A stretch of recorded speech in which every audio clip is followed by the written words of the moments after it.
Good morning students, Singh academy में आप सबका स्वागत है। आज हम हमारे लास्ट टॉपिक के बारे में पढ़ रहे हैं, डिटर्मिनेंट के। मैंने कहा था जैसे कि पिछले लेक्चर में जो अपना अगला लेक्चर आएगा उसमें अपना इस चैप्टर का लास्ट टॉपिक होगा।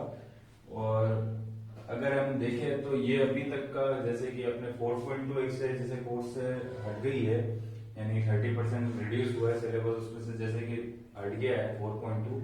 तो उसके बाद में इसकी इम्पोर्टेंस 6 मार्क्स के क्वेश्चन में बहुत ज्यादा हो गई है। और यानी कि ये देख लो, अगर पिछले तुम 3 से 4 या 5 6 पेपर देखोगे तो उनमें ये क्वेश्चन आ ही रहा है 6 मार्क्स का।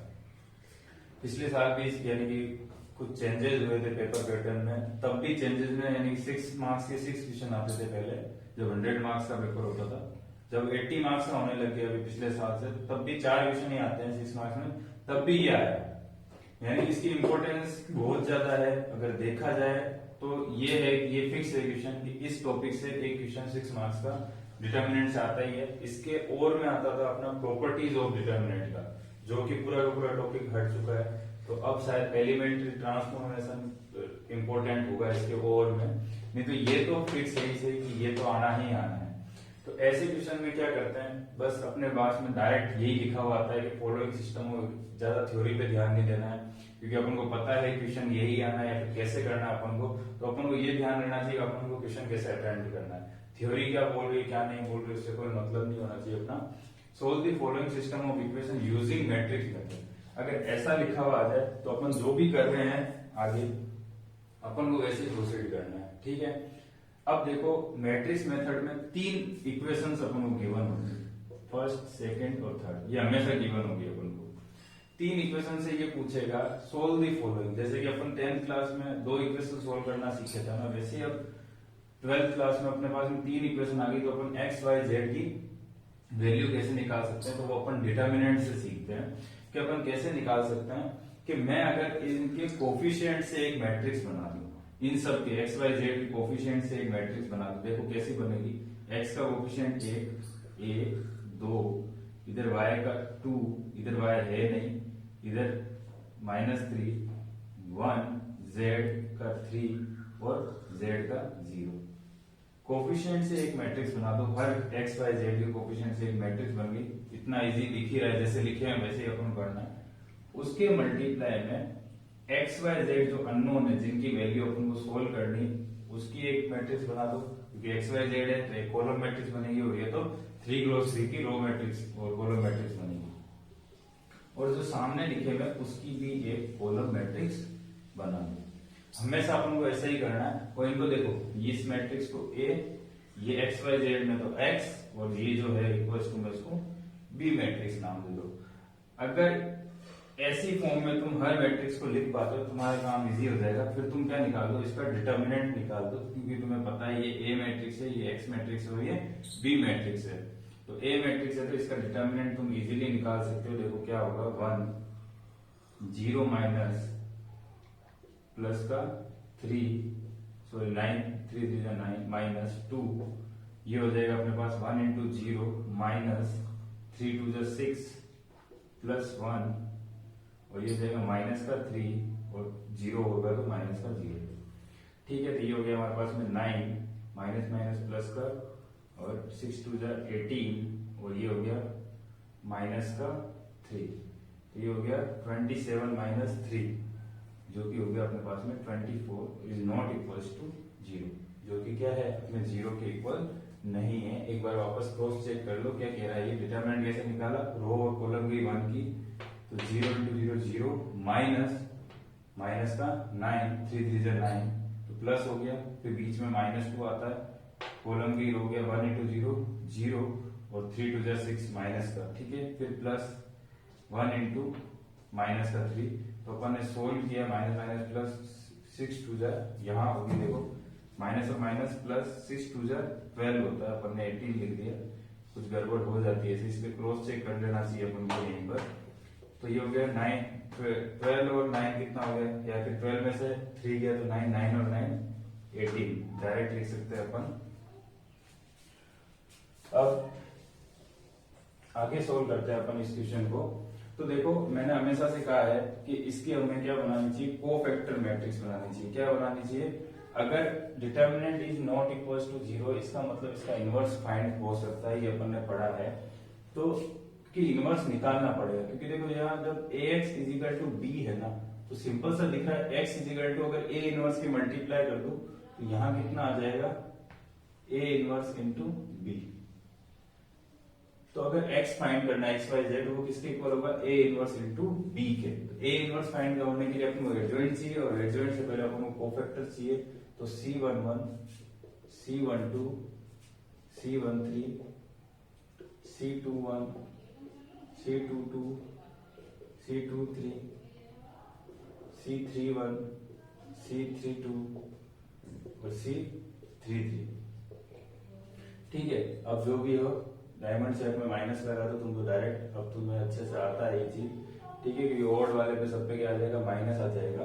अब देखो c11 है ना, c11 कैसा आएगा, देखो ये है माइनर है 11 का, तो इसको किया 0 0 माइनस 3 3 9, यानी माइनस माइनस प्लस का 9। ठीक है, और हम आगे चलेंगे c12 आ जाएगा 1 इंटू 0 0। ठीक है, और 3 2 जा 6। ऐसे c13 पे गए तो -3 डायरेक्ट। ठीक है, ऐसे c21 पे गए, कॉलम और रो और गई, ये कॉलम ये रो, 2 इंटू 0 0 माइनस का 3 यानी प्लस का 3 हो गया। ये तो देखो ये यहाँ से है ना, ये कॉलम और हो गया, तो 2 इंटू 0 0 1 इंटू -3 माइनस का 3, और पहले ही माइनस लगता है, माइनस प्लस का 3 और माइनस ऑलरेडी है। c22 तो 1 इंटू 0 0 -2।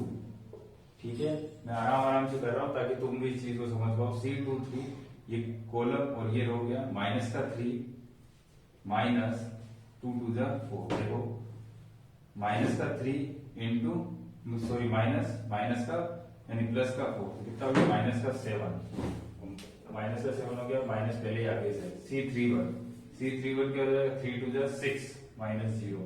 c32 हो गया अपने पास 3 - 1 यानी कि 2।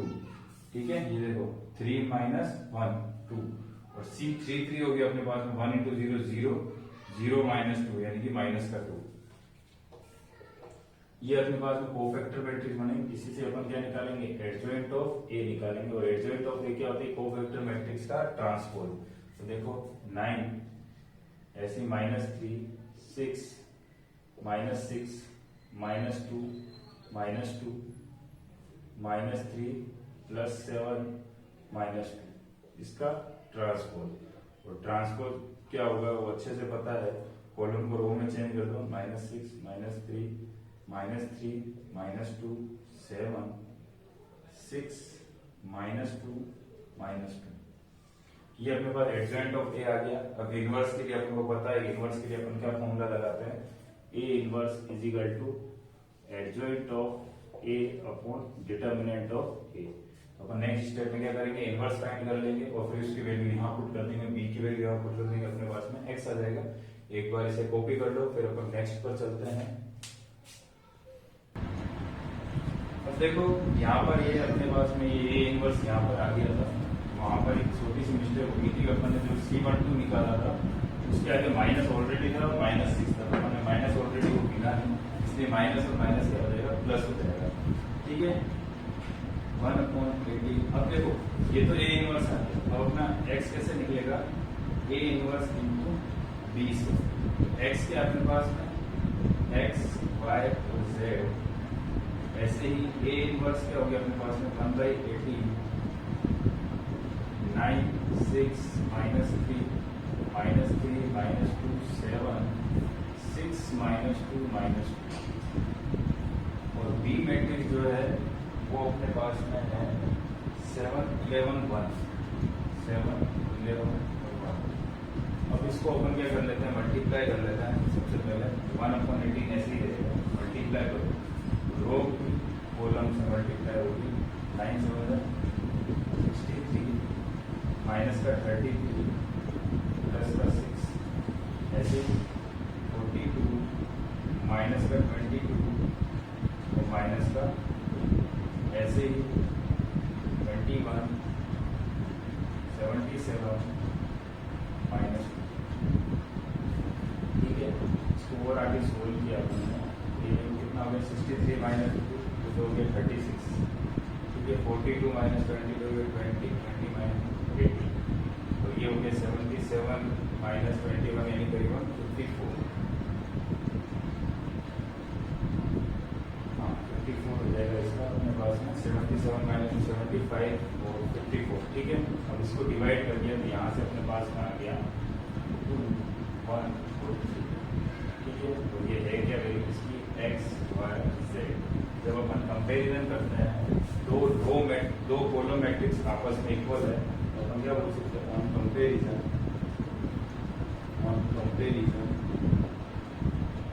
x इक्वल्स टू कितना आ जाएगा 2, y इक्वल्स टू कितना आ जाएगा 1, तो z इक्वल्स टू कितना आ जाएगा, ये अपना क्या हो जाएगा आंसर। ऐसे अपन क्या करते हैं x y z की वैल्यू निकालते हैं। CBSE 2, 3 और 5 में आया, काफी बढ़िया क्वेश्चन है। तो ऐसे क्वेश्चन तुम्हें एक्सरसाइज मिलेंगे और कुछ हटके क्वेश्चन जो होंगे, जैसे कि अब इक्वेशन में तो इक्वेशन चेंजेस होगी और वो तुम इजीली कर सकते हो इस क्वेश्चन को देख के कि हाँ सब में ए मैट्रिक्स अलग बनेगी और बी मैट्रिक्स अलग बनेगी, पर जो मेथड रहेगा वो यही रहेगा। अब जो कुछ अलग अलग क्वेश्चन बन सकते हैं वो मैं करवाने की ट्राई करता हूँ, जब तक तुम ये कॉपी कर लो फिर आगे चलते हैं। फिर अपना अगला क्वेश्चन है, कुछ इस टाइप के क्वेश्चन मिलते हैं अपन को एनसीईआरटी में से कुछ क्वेश्चन ही है या फिर नहीं है, इस टाइप के क्वेश्चन सॉल्व करने की है। तो ऐसे क्वेश्चन की भी इम्पोर्टेंस है कि कुछ हटकर 6 मार्क्स के क्वेश्चन है तो थोड़ा वो अलग करवा देता है कि हाँ हटकर सोचे बचे। तो उसी में ये है कि A इज इक्वल टू अगर मैट्रिक्स ले रखी है फिर इसने बोला फाइंड A इनवर्स, पहले A इनवर्स फाइंड करो and hence solve the system of linear equation, उसको बाद में सोल्व करो। जैसा इसने बोला है हम वैसे ही करते हैं। पहले A को अगर A इनवर्स निकालना है तो हमको चेक करना पड़ेगा कि डिटरमिनेंट ऑफ A निकल रहा है इसका, डिटरमिनेंट ऑफ A 0 के इक्वल नहीं है तो अपन आगे सोल्व करेंगे A इनवर्स। तो A डिटरमिनेंट ऑफ A निकालते हैं तो 1 into 1 माइनस माइनस 3 तो प्लस 3 हो जाएगा, माइनस का 1 है, फिर ये हो जाएगा 2 माइनस प्लस का 3 वापस से फिर प्लस का 1 और ये मल्टीप्लाई हो जाएगा 2 माइनस 1 तो ये हो गया 3 माइनस माइनस प्लस का 1 और 2 प्लस 3 5 और ये हो जाएगा 2 माइनस 1 1 हो गया, ठीक है। 5 3 8 और 9, देखो 3 और 1 कितना हो जाएगा 4, 4 और 5 9 और 1 10, 10 is equal to not equal to 0 and A inverse find हो सकता है।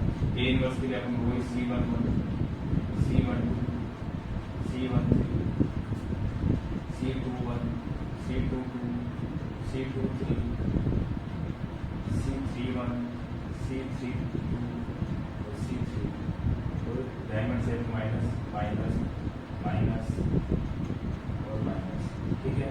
अब देखो C11 लिखना है, ऐसे तो ये जो होता है वही C11 होता है, इधर जो लिखे होते हैं ये C11 होता है। तो चेक करने के लिए मैं तुमको बता देता हूँ 1 माइनस माइनस का 3 तो प्लस का 3 1 प्लस 3 4 डायरेक्ट लिख सकते हो। तो ऐसे -1 के लिए तुम अगर निकालोगे ये 2 प्लस का 3 यानी कि वापस से 5 देखो 2 प्लस 3 5 और C13 ये यहाँ से गया 2 माइनस 1, ठीक है। तो अगर इसमें थोड़ा सा दिमाग से भी काम ले सकते हो, तुम पहले डिटरमिनेंट ऑफ निकाल दो, ये चीज़ पहले निकाल दो, इसको ये जो अपनी फर्स्ट रो होगी यानी कॉलम की जो होगी C11 C12 C13 डायरेक्ट लिख सकते हो। टाइम कंज्यूमिंग होता है क्योंकि ये जो क्वेश्चन होता है इसमें टाइम ज़्यादा लगता है सोल्व करने में और मिस्टेक के चांसेस बहुत ज़्यादा होते हैं।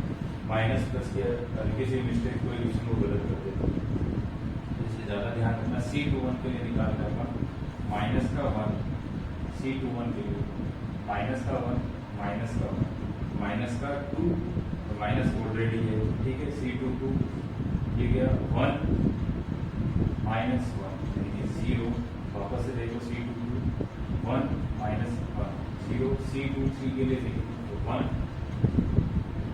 C23 के लिए देखेंगे तो 1 माइनस माइनस का 1 तो प्लस का 1 तो कितना हो जाएगा 2।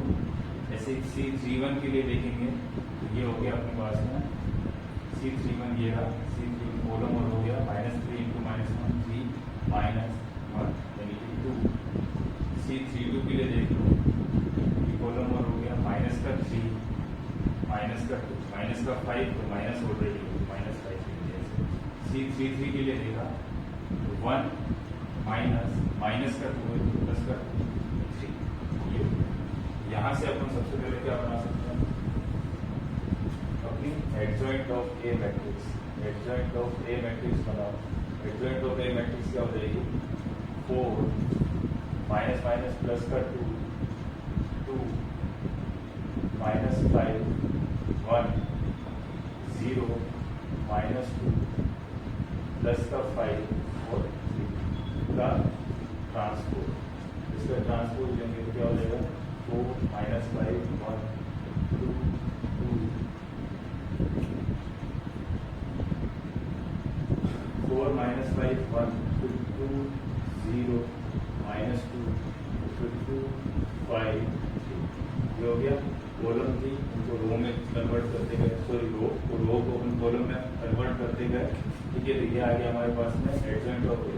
तो ए इनवर्स कैसे फाइंड आउट होता है, adjoint of A determinant of A, determinant of A 1/10। तो एडजॉइंट ऑफ ए ये रहा आपके पास 4 माइनस 5 1 2 0 माइनस 2 2 5। ठीक है, ये ए इनवर्स फाइंड हो गया। अब देखो अपन को तो फिर hence system of linear equation find करनी है, तो इससे सबसे पहले अपन इक्वेशन बनाते हैं वही कोफिशिएंट से। तो कोफिशिएंट से बनाई तो 1 माइनस 1 1 ऐसे 2 1 माइनस 3 1 1 1। ठीक है, ये x की मैट्रिक्स बनेगी, x y z और इधर b की मैट्रिक्स बनेगी, b मैट्रिक्स बनेगी 4 0। ठीक है, तुम यहाँ कुछ चेंजेस देखो, हमेशा इसमें और इसमें कुछ ना कुछ रिलेशन हो। ठीक है, तो ये देखो ए मैट्रिक्स यहाँ देखिए और यहाँ देखो चेंजेस क्या है, 1 2 1 जो कॉलम है वहां यहाँ वो रो है। इसका मतलब ये जो दे रखा है वो उसका ट्रांसपोज है, यानी कि A transpose into X is equal to B दे रखा है। तो अगर मुझे इनवर्स यानी एक्स की वैल्यू निकालनी, यानी कि ए ट्रांसपोज का इनवर्स इंटू बी कर दूं मैं, तो ये हमने प्रॉपर्टी पढ़ी कि ए ट्रांसपोज का इनवर्स क्या होता है, ए इनवर्स का ट्रांसपोज लिख सकते हैं हम इसको। यानी कि जो ए इनवर्स आया है अपने पास में, ये समझना कि ये क्या है, ए ट्रांसपोज है। देख लो 1 2 1 माइनस 1 1 और 1 माइनस 3 1। जो कॉलम है वहां यहाँ वो रो है, इसका मतलब ये ए नहीं होकर ए ट्रांसपोज है, और A transpose x equals to B लिख सकते हैं। तो जब एक्स निकालना तो ए इनवर्स लिखते हैं, तो अभी क्या ए ट्रांसपोज है, ए ट्रांसपोज का इनवर्स। और ये प्रॉपर्टी होती है, ए ट्रांसपोज का इनवर्स क्या होता है, ए इनवर्स का ट्रांसपोज। तो बस कुछ नहीं है, एक्स निकालने के लिए अपन को इनवर्स का ट्रांसपोज लेना है। इनवर्स क्या है, 1/10 तो सेम रहेगा। इनवर्स का ट्रांसपोज ले लो, इसको देखो डायरेक्ट ले रहा हूँ कि स्पेस कम है, 4 2 2 माइनस 5 0 5 और 1 माइनस 2 3। तो बी से मल्टीप्लाई करो, बी मैट्रिक्स क्या है 4 0 2। तो ये मल्टीप्लाई होकर 1/10 कुछ इस तरीके से बनेगी, अपन कर लेते हैं 4 into 4 कॉलम, ये sorry row into column, 4 into 4 16 minus 5 into 0 0 1 into 2 2। ऐसे ही 2 into 4 8 0 into 0 माइनस 2 माइनस का 4। ऐसे ही 2 4 जा 8 0 3 2 जा 6। ये यहाँ से अपने पास आ गया 1/18 और 16 to 16 और 2 18 8 माइनस 4 4 तो 8 plus 6 14। सॉरी 18 ना, ये क्या है 10। पिछले क्वेश्चन में था 18, तो ये 10 है।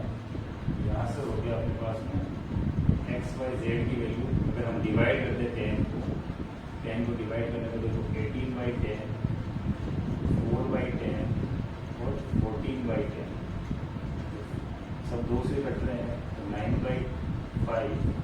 ठीक है, ये हो जाएगा 2/5, ये हो जाएगा 7/5। ये एक्स वाई जेड की वैल्यू मिल गई है। X is equal to 9/5, y is equal to 2/5 और जेड इज इक्वल टू 7/5। ऐसे इन क्वेश्चन में करते हैं, और ऐसे क्वेश्चन काफी इंपॉर्टेंस रहते हैं जिसमें ए दे रखा है, ए इनवर्स हमेशा कुछ ऐसी प्रॉपर्टी रहती है, ए ट्रांसपोज होता है, कभी कभी तो ए ही बन जाता है। तो ध्यान रखना इसको, और इसको ऐसे सोल्व कर लो तो ठीक है। देखो थर्ड टाइप ये है कि इस ऐसे क्वेश्चन आ सकते हैं लास्ट टाइप ये एक तो सिंपल, एक अपने ए बड़ा वाला मैट्रिक्स और एक ये। इससे हटकर कोई क्वेश्चन नहीं बनता है। अगर क्वेश्चन बनता है इन तीनों में से ही बनता है और तुम खुद एग्जाम में देखोगे कि ये जो क्वेश्चन है इन तीनों में से ही कोई ना कोई एक क्वेश्चन आता है, या तो प्रोडक्ट वाला आता है, या फिर वो पिछला किया, या फिर सिंपल जो चीज। ठीक है, सिंपल वाले के बहुत कम चांसेस है कि वैसा आता है, ज्यादातर सेकंड वाले के चांस है, या फिर ये लास्ट थर्ड वाले के। तो देखो इसमें क्या करना है कि दो मैट्रिक्स का मल्टीप्लिकेशन को डिटरमाइन करना है, प्रोडक्ट करना है पहले, और उसने एक चीज बोली इसको and use it to solve, और इसी का यूज देकर अपन को इसको सोल्व करना है सिस्टम में। ऐसे क्वेश्चन में अगर तुम्हें पता नहीं चल रहा है इन दोनों मैट्रिक्स में कौन क्या है कौन क्या है, तो सबसे पहले तुम इससे मैट्रिक्स फॉर्म में निकालो। देखो 1 1 2 -1 -2 1 1 -2 ठीक है। ये तो एक्स वाई जेड, ये क्या है बी मैट्रिक्स है 4 9 1, ये ए मैट्रिक्स हो गई, ये एक्स मैट्रिक्स हो गई, ये बी मैट्रिक्स। अब तुम्हें कुछ दिख रहा है साथ 1 -1 1 1 -2 2 4 2 1 3, यानी कि वो ये क्या है ए मैट्रिक्स, इसको कोई भी नाम दे दो सी मैट्रिक्स। जब सी की मल्टीप्लाई ए से यानी प्रोडक्ट करने का बोल ही रहा है, पढ़ लो -4 4 4 -7 1 3 5 -3 -1, ए से प्रोडक्ट कर दो इसका 1 1 2 -1 -2 1 1 -2, प्रोडक्ट करना आपको इजीली आता है, कर दो रो की कॉलम से। ठीक है, देखो माइनस का 4 प्लस का 4 प्लस का 8 माइनस माइनस प्लस का 4 4 टू द माइनस का 8 तो 4 1 द 4। ठीक है, माइनस का 4 माइनस का 8 और 12। ठीक है, फिर बाद में माइनस का 7 प्लस का 1 3 टू द 6 प्लस का 7 माइनस का 2 प्लस का 2 माइनस का 7 माइनस का 2 प्लस का 9 प्लस का 5 माइनस का 3 माइनस का 2। ठीक है, फिर माइनस का 5 और ये हो जाएगा प्लस का 6 और ये हो जाएगा माइनस का 1। ऐसे ही 5 प्लस का 6 6 और माइनस का। ठीक है, इसको आगे सोल्व क्या करना है, ये जो मिल रहा है ये जो आया आपके पास में वो आया, देखो क्या है 4 प्लस 4 यानी 4 और 12 12 में 4 गया तो 8। ठीक है, ये तो +4 +4 0, ऐसे ही वो भी 0 0 8 0 0 0 8, कुछ इस टाइप की बन रही होगी, देख लो अच्छे से। ठीक है, ये जब हो रहा होगा तो इसमें 8 कॉमन आ रहा है तो ये मिल रहा है 1 0 0 0 1 0 0 0 1, तो यही क्या हो गया आई मैट्रिक्स होगी टोटल 3। इस 8 को यहाँ गया तो ये हो गया सी, ऐसे लिख सकते हैं 1/8 इंटू सी इजिकल टू आई।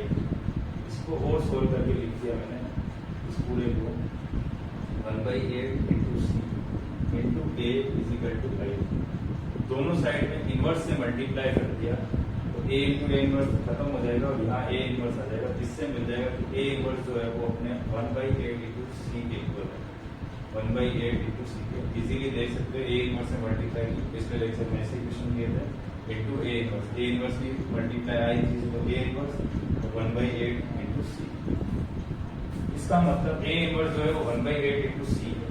ठीक है, हम कर लेंगे वो चीज तो, यानी कि ए इनवर्स जो है वो किसके इक्वल है 1/8 इंटू सी। सी मैट्रिक्स के अपने पास ये -4 4 4 -7 1 3 5 -3 -1। अब देखो अपन को यूज लेना है तो सिंपल सी बात है, ए यानी जो एक्स होता है वो किसके इक्वल होता है ए इनवर्स इंटू बी के। एक्स की वैल्यू फाइंड करनी है ए इनवर्स यानी 1/8 इंटू माइनस का 4 माइनस का 7 5 4 1 -3 4 3 -1 इंटू बी। बी इसके अपने पास 491, ये हो जाएगा 1/8 माइनस का 60 प्लस का 36 प्लस का 4 माइनस का 28 प्लस का 9 प्लस का 3 प्लस का 27 माइनस, ये हो जाएगा 40 में से 16 गया तो अपने पास में कितना बच गया 24, ऐसे ही 9 और 3 12 गया माइनस का 16, और ऐसे ही 20 माइनस 30 माइनस का 10, और 8 से डिवाइड करो तो तुम्हें एक्स वाई जेड की वैल्यू मिल जाएगी। माइनस का 27 और माइनस का 3 कितना हो गया माइनस का 30, माइनस का 30 और प्लस का 20 माइनस का 10, वापस से देखते तो 5/20 माइनस का 27 माइनस का 1। किसी कोई भी गलती हो सकती है, इसलिए एक बार क्रॉस चेक किया करो, अगर कुछ भी अटपटा सा लग रहा है तो -1 होगा इधर, ठीक है, माइनस का 8 -10 माइनस का 8 आएगा, तो इसको डिवाइड करके ये बन जाएगा 3 -2 ये एक्स वाई और जेड की वैल्यू होगी। तो यहाँ अपना ये चैप्टर पूरा कंप्लीट हो जाता है। अब जो है इस पूरे चैप्टर को अपने अच्छे से रिवाइज करना है, और एग्जाम आने वाला है तो एग्जाम की प्रिपरेशन करनी है। और अगर कोई डाउट आता है तो कमेंट बॉक्स में करो, या फिर ग्रुप है अपना ग्रुप में मैसेज कर दो, या डायरेक्टली मुझे मेरे जो यानी मैंने डाल है उसमें मेरे व्हाट्सअप नंबर है, व्हाट्सअप पे भी मुझे क्वेरी पूछ सकते हो। तो आज के लिए इतना ही, फिर हम नेक्स्ट लेक्चर में अपना नया चैप्टर लेके स्टार्ट होंगे।